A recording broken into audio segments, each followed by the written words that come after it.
Իմ նյարդային ջլերը նյարդերը չկան էլի, կտրված են դրա աչքերիս մեջ է բեկորներ կա մեկ։ Ափսոսում եմ մենակ նրա համար, որ չկարեց ավելի երկար մնամ կռվի դաշտում։ Ու ես չեմ ճանաչել իրան, պարկած։ Անճանաչել է։ Այդքան ամբողջ դեմքով, մարմնով, չգիտեմ ինչ սև բաներ էին։ Բոլորը մեր երեխաներն են, ախր։ Ինչ տարբերություն, նրանք էլ ծնողներ ունեն, նրանց էլ են սպասում։ Հայոց բանակը չի պարտվել։ Ես տենց գիտեմ։ Հերոս տղերքը մեր,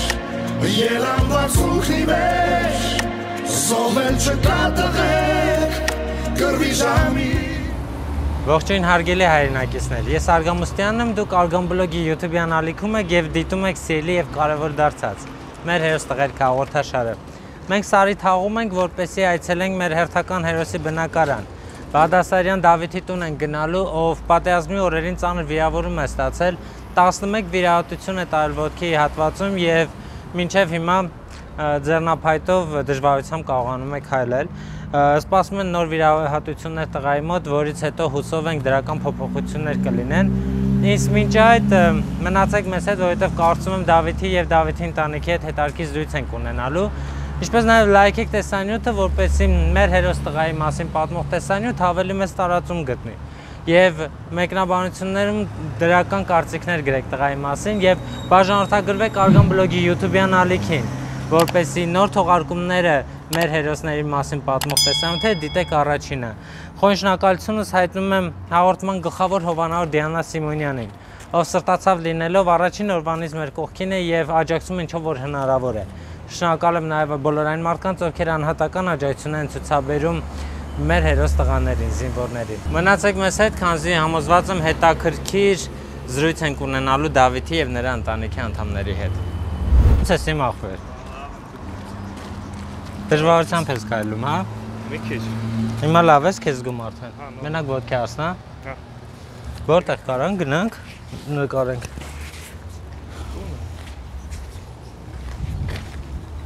Օգնելու բան կա քեզ։ Չէ, նոր բան։ Սեփական տուն է։ Հա։ Չնայած սա թաղում սա սեփական է, էլի չէ։ Հա, շենք չկա։ Շնից չեք վախենում, չէ։ Եթե չի կծում չէ։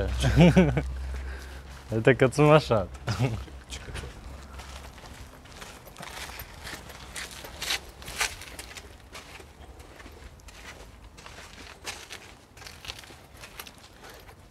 Քան տարեկան ես Դավիթ։ 20-ից ստեղլած է, թե բանակում։ Ձրացրվել ես։ Կանսը վատը։ Հա, էլի։ Որացել եմ այս անցած ասելուց։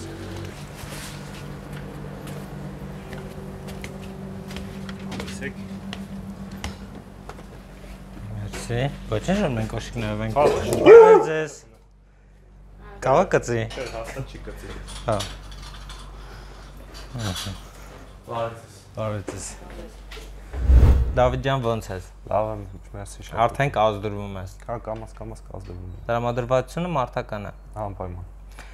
Դավիթ ջան, գիտեմ որ նկարվել չես սիրում, գիտեմ որ սա առաջին նկարն է որպես այդպեսին, բայց կարծում եմ մարդիկ պետք է իմանան նաև քո մասին, որպես զինվոր, որպես մարտով կռվելա մարտնչելա բոլորիս համար եւ քո պատմությանն էլ ծանոթ լինեն, հա։ Եթե դեմ չես, եթե դժվար չի քեզ խոսել, սկսենք ամենասկզբից։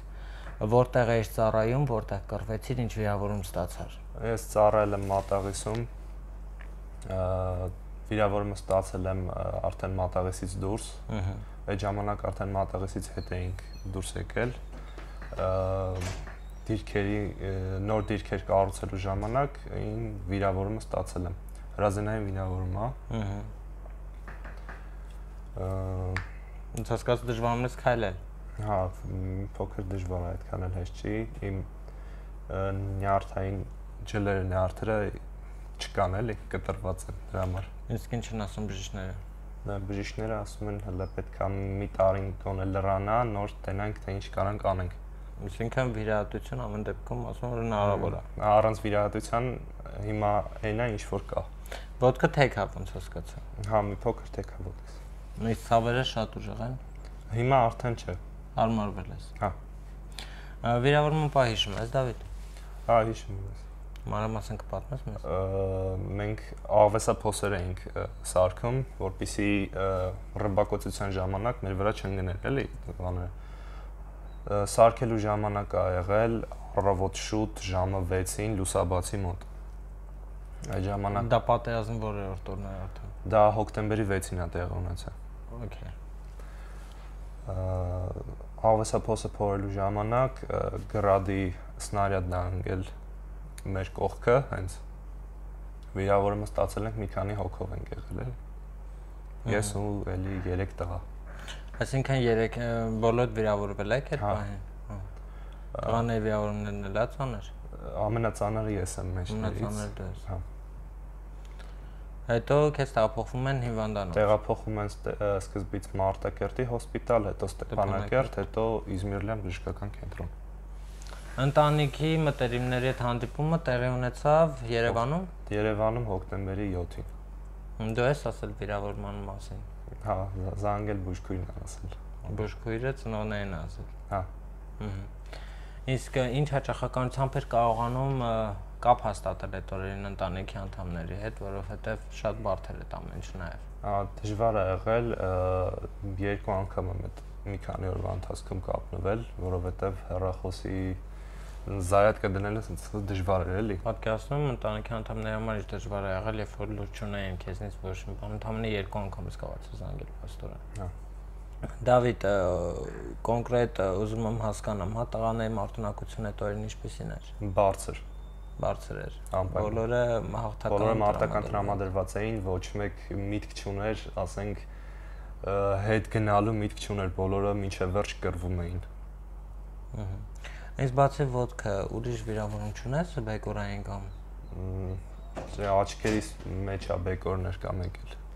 Բայց տեսողությանը վնաս հիմա չունեմ, բայց մեջը բեկորներ կան։ Այսինքն ինչ են ասում բժիշկները, հնարավոր է իրան հանել։ Ինքնին պետքա դուրս գա էլի ժամանակի ընթացքում։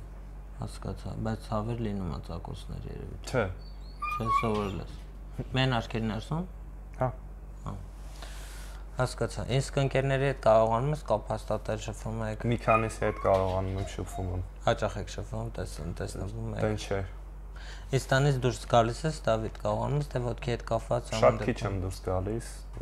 քայլելը դժվար է իմ համար էլի։ Իսկ հոգեբանական ճնշումներ եւ այլն, որովհետեւ զինվորների հետ շփվելիս հասկանում եմ, որ տղաների մոտ այդ խնդիրը ամեն դեպքում կա, որովհետեւ դա նորմալ է, մարդիկ տղաները 18-ից 20 տարեկան տեսել են ասարսուր կադրեր, որից հետո պետք է շարունակեն ապրել, կարողանան ապրել ու այդ ամենը բերում է հոգեբանական ճնշվածության։ Ուզում եմ հասկանամ, քեզ մոտ կա նման տիպ խնդիր կամ եղել է արդյոք։ Չէ, մոտ չկա, չի էլ եղել։ Երազներ, տեսիլքներ չես ունենում։ Ունենում եմ, բայց չի խանգարում։ Հոգեբանների հետ չես ուզում աշխատել։ Չէ։ Ասում եմ, ես հոգեբանում կարգախոսով առաջ կգնամ եւ կհաղթեմ ամեն ինչ, հա։ Անպայման։ Դավիթ, ինչքան մնացիր հիվանդանոցում։ Հիվանդանոցում մնացել եմ 4 ամիս։ Մինչև հունվարի 14-ը ավելի ճիշտ։ Հոլ կոնկրետ։ Հունվարի 14 տեղափոխվեցիր արդեն տուն, հիմա բարբերաբար գնում գալիս ես հիվանդանոց։ Հա։ Այսինքն սպասում են ժամանակ անցնի, որ ոտքի հետ կապված հասկանան ինչ կարող են անել։ Հիմա ոտքը ո՞նց է, հավաքված է, երկաթ կա, ինչ է։ Երկաթ չկա, ինձ որ տեղափոխել են Ստեփանակերտ, այնտեղ արտաօջախային երկաթային համակարգ են դրել։ Դրանից հետո տեղափոխվել եմ Իզմիրլյան, կատարվել են շատ 11 վիրահատություն եմ տարել։ Մաշկի ոտքից մաշկի տեղափոխումը տեղի ունեցել դեպի վնասված մասերը։ Իսկ դեկտեմբերի 16-ին Էլիզարովի արտաօջախային համակարգ են դրել ոտքիս վրա, որպեսզի կպնի, չէր կպնում են հին ապարատով։ Իսկ այդ ապարատը հանել եմ հունիսի 6-ին։ Դավիթ ջան, ուզում եմ հասկանամ առաջիկա պլանները ինչպիսիք են, այսինքն սովորում ես, կիսատեստով։ Ընդունվել եմ Բրյուսովի համալսարան, սեպտեմբերի 1-ից դասի եմ գնալու։ Այսինքն առաջին կուրս ես գնալու։ Հա։ Ընդունվել ես ու գնացես բանակ, ինչպես հասկացա։ Հասկացա։ Իսկ Անձնական կյանքում ընկերուհի ռեալ չունես։ Հուսում շատ շուտով կլինի, որովհետև դրանից հետո հիմնականում տղաները երկրպագույներն են ավելանում եւ դուք ունեն մեկ իրականում շատ մեծ ընտրության նայություն եւ այո, ձեր կողքին պետք է լինեն ամենալավ աղջիկները։ Ձեզ հարմար եւ ձեզ արժանի, դա շատ կարեւոր է։ Դավիթ, հետայաց գցելով պատերազմին ինչ ես զգում։ Չեմ կարող պատասխանել այդ Հպարտություն, ափսոսանք։ Ափսոսում եմ մենակ նրա համար, որ չկարեց ավելի երկար մնամ կռվի դաշտում։ Ընկերներիս կողքին։ Ընկերներ շատ կորցեցիր։ Չգիտեմ, ճիշտն ասած։ Կորցրել եմ, բայց չեմ կարող ասեմ շատ թե քիչ, որովհետև մեծամասնությունից ես տեղեկություն չունեմ դաժե։ Այսինքն կան անհայտ կորածներ։ Կան անհայտ կորածներ, կան նրանք, որ ուղղակի ես չեմ կարողանում կապ հաստատել հետ նրա։ Կապի խնդիրը։ Դա աստված որ բոլոր այդ մարդիկ, ովքեր անհայտ կորած են համարում բոլոր զինվորները, ի վերջո հայտնվեն եւ վերադառնան իրենց ընտանիքներ, որովհետեւ նրանց ընտանիքներն էլ ահավոր դժվար շրջան է։ Եվ դա ամենադժվարը հիմա նրանց համար է, որովհետեւ արդեն քանի ամիս է ոչ մի նորություն չունեն։ Իրենց երեխաները չգիտեն որտեղ են, ինչով են զբաղված, ինչով են ապրում եւ այլն։ Դավիթ, ընտանիքի անդամների համար էլ է շատ դժվար այդ օրերի, շատ Նամանավանդ քո դեպքում, երբ որ չես կարողացել կապ հաստատել ըստ հարկի ընտանիքի անդամների հետ, որովհետև վտանգավոր էր իրական նաև այդ զանգելը, ու ասում են, որ հենց այդ զանգելու հետ կապված թիրախավորվում է թշնամու կողմից։ Եվ զինվորը ինքը իրեն վտանգում էր հենց զանգելիս։ Մեր հաղորդման շրջանակներում զրույց ենք ունեմ նաև ընտանիքի անդամների հետ։ Փորձում ենք հասկանանք նրանք ինչ կարգի համբերություն ունեին եւ նրանք էլ են հերոսներ, չէ։ Իրական հերոսներ, որովհետեւ հերոսաբար սпасել են, համբերատար սпасել են եւ վերջապես դու նրանց կողքին ես։ Եվ այդ էմոցիաներով կուզեմ խոսենք տատիկի հետ, եթե դեմ չես, տատիկը միանամ այս հասկանանք թե ինչպես էր կարողանում։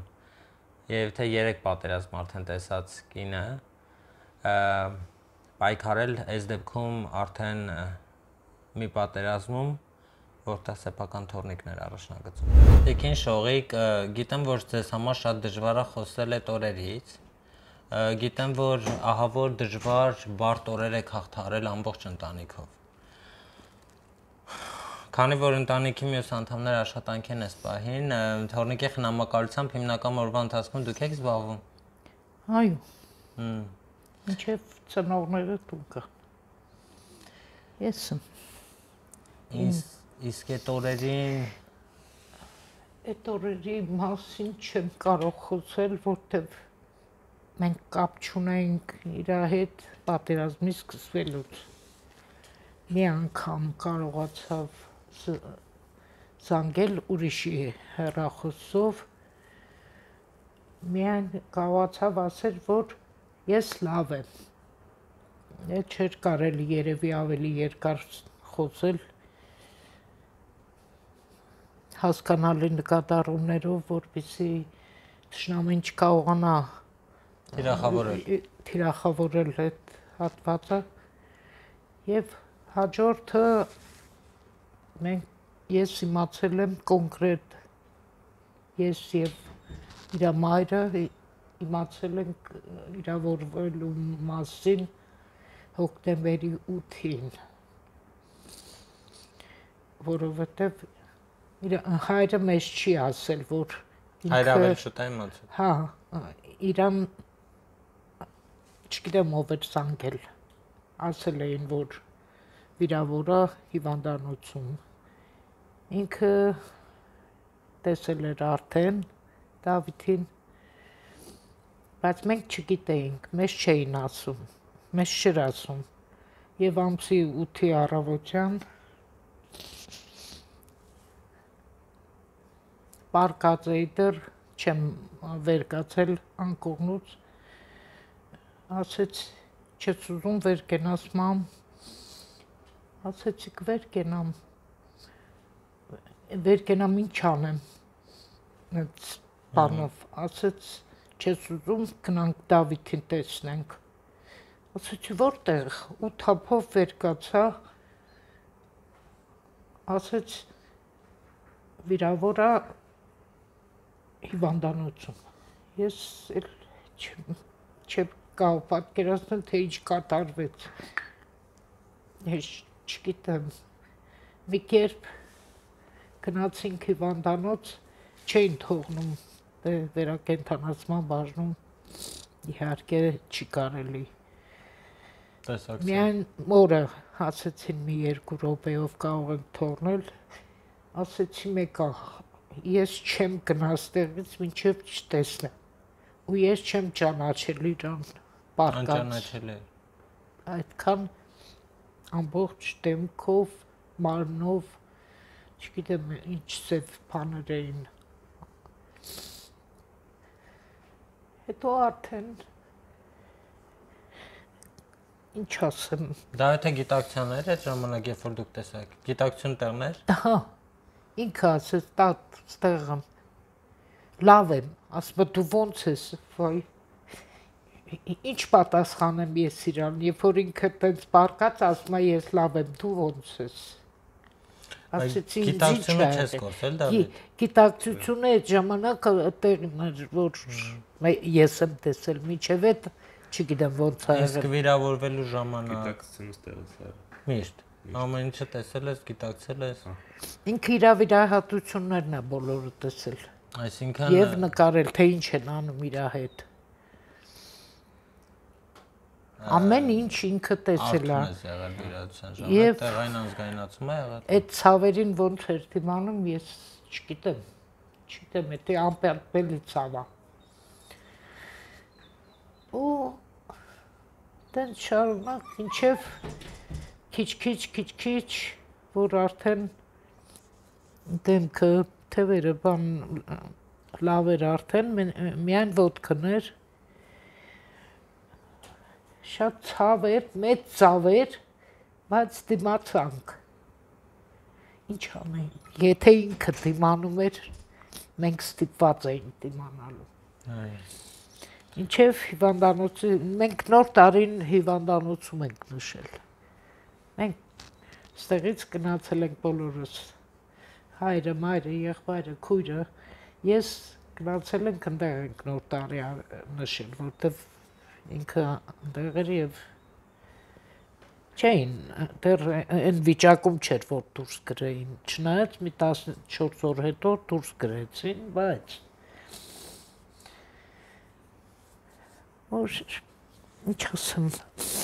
չգիտեմ, հիմա շատ ուրախ եմ, որ ինքը իմ կողքին է, սպասում եմ, թե երբ լրիվ կարողանա ոտքը, որ ինքը կարողանա նորմալ քայլի, նորմալ։ Այսինքն դժվար էտապը ամեն դեպքում անցած է։ Չէ, հիմա դեռ իրան վերականգնողական չի, իրան պետք է վիրահատեն, մարմնից հանեն, տնեն ոտքին հետ, որը չկա։ Ոսկորային հատվածի մասն է խոսքը։ Ահա։ Իսկ երբ է պլանավորվում, այդ որ ասեցի ընթացքում մեջ։ Ասել են մեկ տարին լրանալուց հետո բժիշկը ասեց այդ ժամանակ կտենանք նորից կանանք։ Հասկացա։ Իհարկե բարդ էր խոսել, բարդ էր հիշել։ Շատ բարդ էր եւ ես ներողություն եմ խնդրում, եթե վերադարձակ միտեղ, որտեղ շատ բարդ է, շատ անհասկանալի է, շատ ցավ կա, շատ Փառք Աստծո անցել է։ դա չէ, ճիշտ է, ինքը մեր կողքին է, բայց այդ բոլորը մեր երեխաներն են, ախր։ Ինչ տարբերություն, նրանք էլ ծնողներ ունեն, նրանց էլ են սպասում։ Շատ մեծ վիշտ է, ես առանց արցունքների չեմ կարող նայեմ այդ կադրերը։ Հիմա էլ որ տենց վիճակ է, չէ Վարդենիսի Գեղարքունիքի մարզում թեժ մարտեր էին գիշերը անցած։ Սարսափում ես, ինչքան ծնողներ դեռ պետք է վշտի մեջ լինեն, ինչքան, մինչև երբ։ թե մեր հայ ճակատագիրը տենց է, որ ծնված օրից պիտի վիշտ տեսնեն, հայրենիքի կորուստ տեսնեն, ինչի այդպես։ Ինչպես ընդունեցիք այն փաստը, որ անկախ ամեն ինչից թորնիկը կռվեց, թորնիկի հետ իր տարիքի բոլոր տղաները մինչև վերջ պայքարեցին եւ արդյունքի մասին լուրը ոնց տարակ։ Որ ամեն դեպքում չավարտվեց այնպես, որ գոնե արդարացվեր այդ ամեն ինչը։ Ինչ ասեմ, հայոց բանակը չի պարտվել, ես տենց գիտեմ, անպարտելի է հայի ոգին, դա մեզ պարտադրված պարտություն էր, պարտադրված, որ այդքան կորուստների գնով ու անպայման այդքան կորուստների գնով պարտադրված պատերազմ էր, իսկ մեր հայ տղաները զինվորները չեն պարտվել, նրանք անպարտելի են։ Երբ գալիս է այդ պահը, երբ որ հերթը ասում է հայրենիքի պաշտպանությանը, հային էլ ուրիշ բան չի հաղթի։ Ամբողջ աշխարհի հայերը։ Թե ինչ է եղել, ոնց է եղել, դա իմ իմանալու բանը չի, ինձ, ոնց ասեմ, ինձ չեմ կարող ես վերապահել այդ գնահատականները, բայց ես գիտեմ, որ մեր զինվորները չեն պարտվել, վերջ, այդքան։ Ինչպիսին է մարդկանց ուշադրությունը այս օրերին, արդյոք ունենում ես անսպասելի հյուրեր, մարդիկ, ովքեր ուղղակի ցանկանում են գալ ծանոթանալ քեզ հետ, որպես զինվոր, լինում են նմանատիպ դեպքեր։ Այսինքն նախքան մեր գալը դեռ ոչ ոք չի եկել այս։ Ոչ։ Կարծում եմ լավ հնարավորություն է իմանալով, որ կա նաև մեկ զինվոր, ով ինչպես մնացածը արժանի է ուշադրության, վերաբերմունքի դրական, որովհետև նրանք պայքարել են բոլորիս համար, բոլորիս հայրենիքն են պաշտպանել եւ առողջությունից զրկվել են բոլորիս համար, բոլորիս հայրենիքը պաշտպանելիս։ Եկեք այդ անտարբերությունը, եկեք այդ միայն սեփական մասին ինձ մոտ ամեն ինչ լավ է, մնացածի հետ ինչ ուզում է լինի վիճակին վերջ տանք եւ ուշադրություն դարձնենք այն տղաներին, որոնց շնորհիվ մենք ապրում ենք եւ երախտապարտ լինենք նրանց։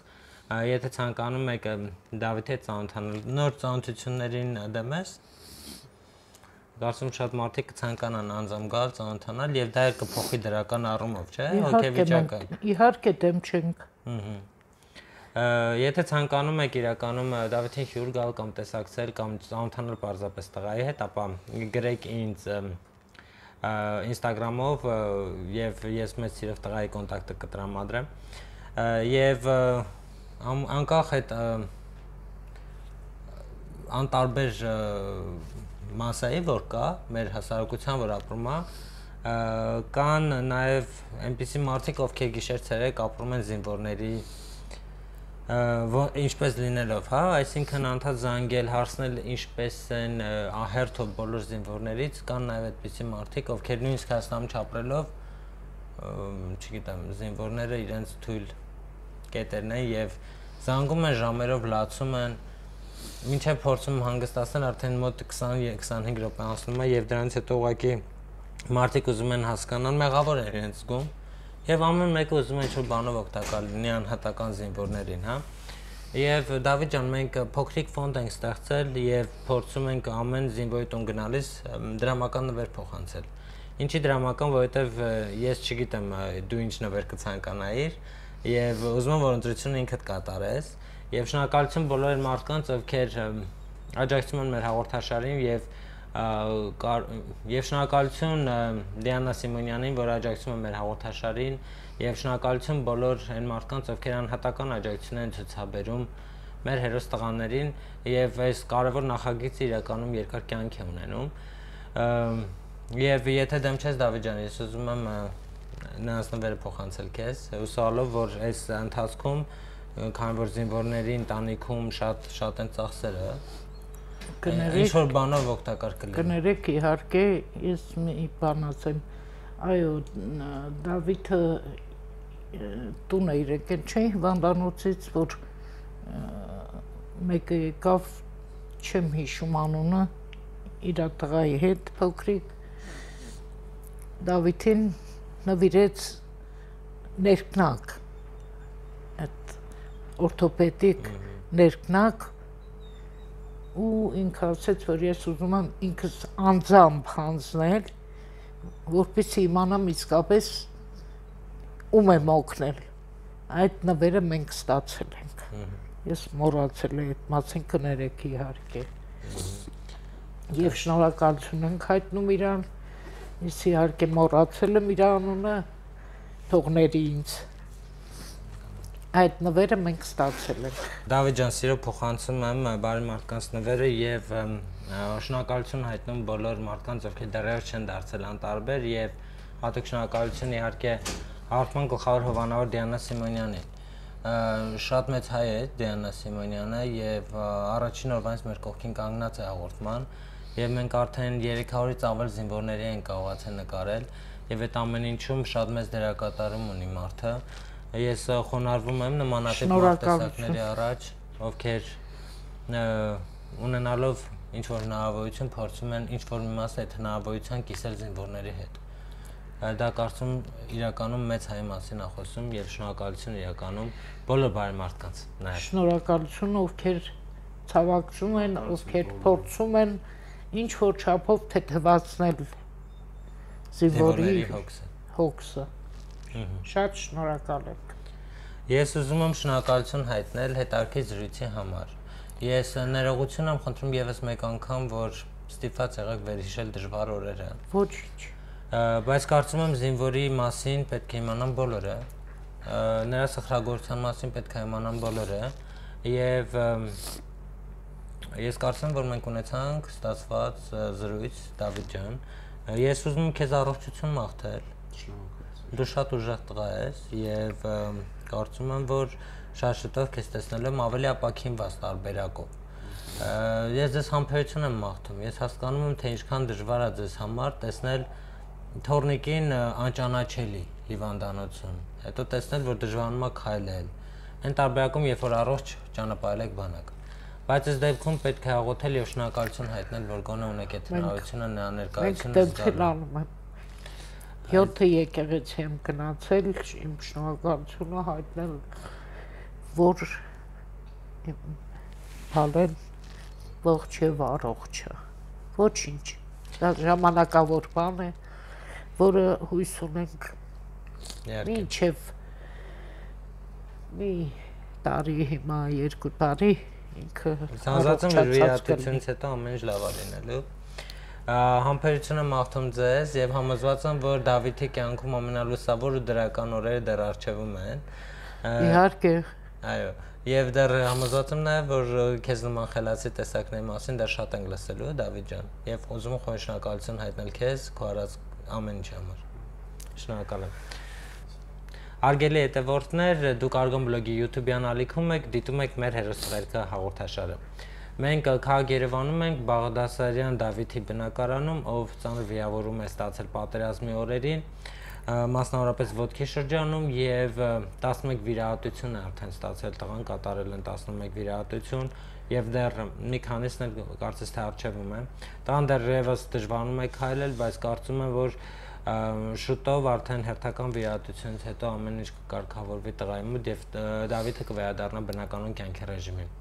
Լայքեք տեսանյութը, որպեսզի մեր հերոսի մասին պատմող տեսանյութը հնարավորինս մեծ տարածում ունենա։ Ինչպես նաև մեկնաբանությունները ողողեք դրական կոմենտներով եւ բաժանորդագրվեք մեր YouTube-յան ալիքին, որպեսզի բաց չթողնեք մեր նոր թողարկումները։ Հատուկ շնորհակալություն եմ հայտնում բոլոր բարեսիրտ մարդկանց, ովքեր դեռևս չեն դարձել անտարբեր։ Հատկապես Դիանա Սիմոնյանին, ով համարվում է մեր հաղորդման գլխավոր հովանավորը եւ նախագծի առաջին օրվանից մեր կողքին կանգնած է։ Ձեզ հետ Արգոմստյաններ կհանդիպենք հաջորդ հարմարառիթի դեպքում, որպեսզի բացահայտենք մեր հերթական հերոսին։ Հերոս տղերքը մեր, ելանված ուղի մեր, զոհվել չկա տղեր, կռվի ժամի